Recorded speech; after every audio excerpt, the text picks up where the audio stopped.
So the truth is that this video was already supposed to be recorded and completed in another format, but I decided that the format was actually not that good, so I decided to do it again.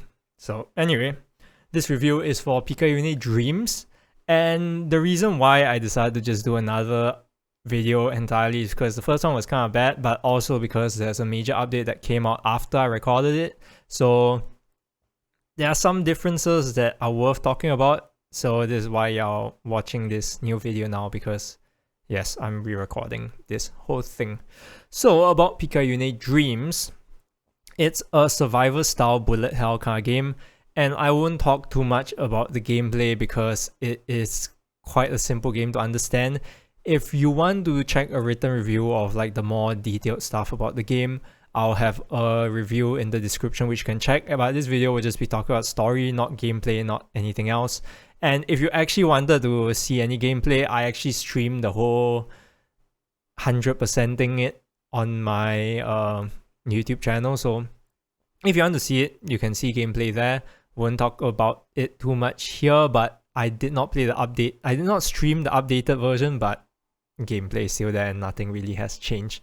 So Picayune Dreams in general is not a game which gives you a lot of information about its lore. So there's a lot of stuff which you kind of have to infer from the small bits of information that you are actually given, which is why, in my opinion, everyone can have their own opinion of what the lore is. There's some common consensus, which is like some about the general world, but I think everyone can have different interpretations, especially of each ending and like a lot of the smaller details, because there's not really any concreteness in some of them.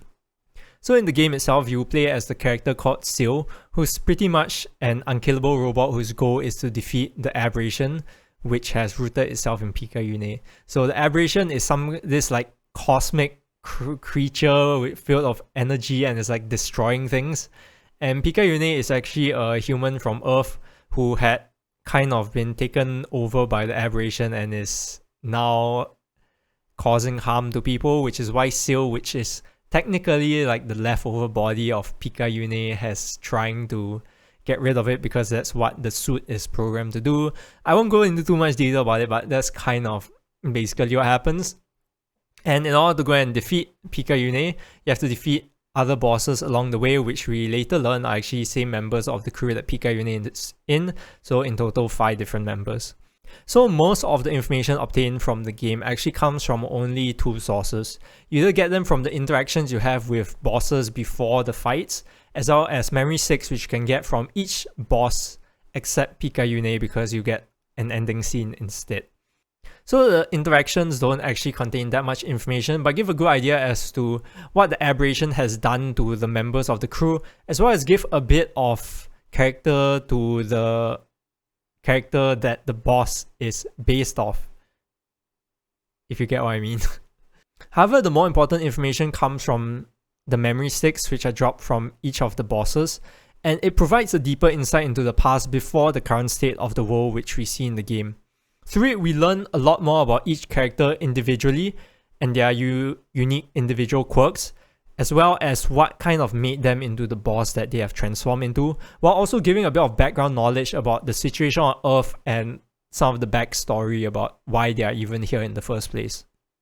So for all the bosses except for Picayune, we can actually see that their deepest wishes and insecurities seem to be amplified by the power of the Aberration, which we can see through the memory stick stories, as you kind of get an understanding of the characters they are before and how they don't really feel that different in their boss form, but kind of over amplified and kind of made a bit crazier, I guess you could say. So Picayune herself or himself, I actually don't know the gender of Picayune. I think Picayune has a fixed gender, but I always thought it was a female, so I'm referring to her as her, but if I'm wrong, then that's my bad. So Picayune herself, though, is pretty much fully integrated with the Aberration, but seems to still have a sense of humanity, as when you see some of the interactions that she's able to have, you can kind of tell that while she is pretty much taken over, there is still some level of humanity, I guess you could say, from her original self in there as well. However, though, she still seems to be mostly playing the job of the aberration, trying to stop Seal from reaching and killing her by getting the other bosses to do stuff. But during the interactions that you have before Picayune's boss fight, you can kind of tell that maybe she has some semblance of a humanity left in her. So in this game, there are technically 3 different endings which can take place. The normal ending, which is to simply return to Earth after defeating Picayune, with Seal accomplishing their goal and everything supposedly becoming peaceful again. However, there's also the true ending in which we see Seal, after retrieving all of the memory sticks from each of the other bosses, talking to Picayune after defeating her, and manages to get her to chase the aberration out, and pretty much saving the rest of the members, as well as them actually having a good ending. And we'll talk more about the true ending later on. This is the only ending with an actual achievement tied to it as well. So you could say that there is some level of more canonicalness to it, but also not exactly. However, after the update, there's now a 3rd ending. So before the update, after defeating Picayune, you could go into further play, but it'll just loop the bosses again and there's not really anything else. However, the update has made it so that if you actually go into free play now, the bosses that you get are not just the base bosses that you fought the first time, but they are infected versions that are harder and also tell a bit more about what the aberration is doing.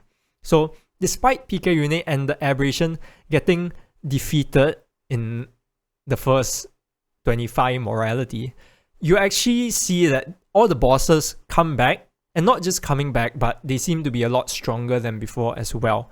So it seems like instead of it being the end, it seems like spelling the start of more trouble for Seal. So after defeating all the bosses yet again, including infected Picayune, you get a different ending. However, despite Picayune actually being defeated again this time, Seal does not end up getting a good ending, but instead the ending becomes that of a sad tale of Seal, who's trapped by the task of making sure that the aberration is completely gone, becoming paranoid and continuing to ensure nothing is left of the aberration, no matter what small clues are left behind. Because of this and their extreme paranoidness about the aberration still being there, Seal actually ends up being made fun of by the rest of the universe, of the inhabitants of the universe, and until their last breath continues to believe that Picayune could still return and the aberration is still a potential threat. I think each of the 3 endings actually presents something different.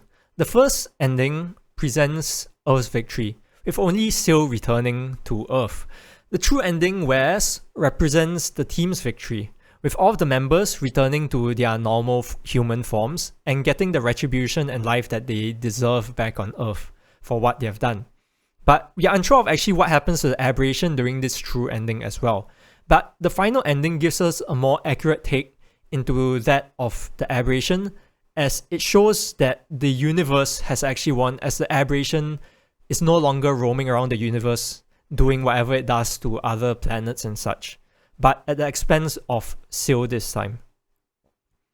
So in a sense, these 3 endings cannot exist in unison, so technically there's not really a correct ending to any of them, since all of them technically are possible in their own, in a sense, parallel timeline. But it is this exact fact that there's no real correct ending that the story is made more interesting. Through each different ending, we learn a bit more about the world, about the characters, about the goal of Seal, and the entire reason why everything in the world is happening. But the ending depends on what you allow Seal to end up doing. With this much room to debate and so much room to think about potentials besides just what the ending is showing, I think everyone else can figure out their own version of the ending that they hope is the correct one. And I think that despite the game seeming to be quite a typical survival game at first, the story actually has a lot of draw to it and actually ends up being one of the most pivotal aspects that made the game so enjoyable to me as I continued playing it. Well, I initially went into the game thinking that it was just a simple survival game and I just planned to go get the base achievement done. I think the story that was suddenly introduced made it a lot more interesting, as I didn't actually have any hope for any kind of story to appear, but when it actually did appear and I went through it, it actually became a lot more interesting, and it became one of the main factors that actually kept me enjoying this game more than if it was just a basic survival game like Vampire Survivors, where you're just killing stuff without much care in the world. In the end, I didn't really care about the balance of the game, but I think getting all the different stories and potential endings to form a good idea of what the world Picayune Dreams is set in is super interesting, and it really helped me enjoy this game a lot more than just simply as a game to enjoy. With that said, this is the end of the review. As I said, if you want to watch any gameplay of the game, I have an archive of all the gameplays, and I'll have the playlist with all the streams where I played the game somewhere here, I guess. And also there will be a deeper review of the game as a whole in the description, like I said at the start.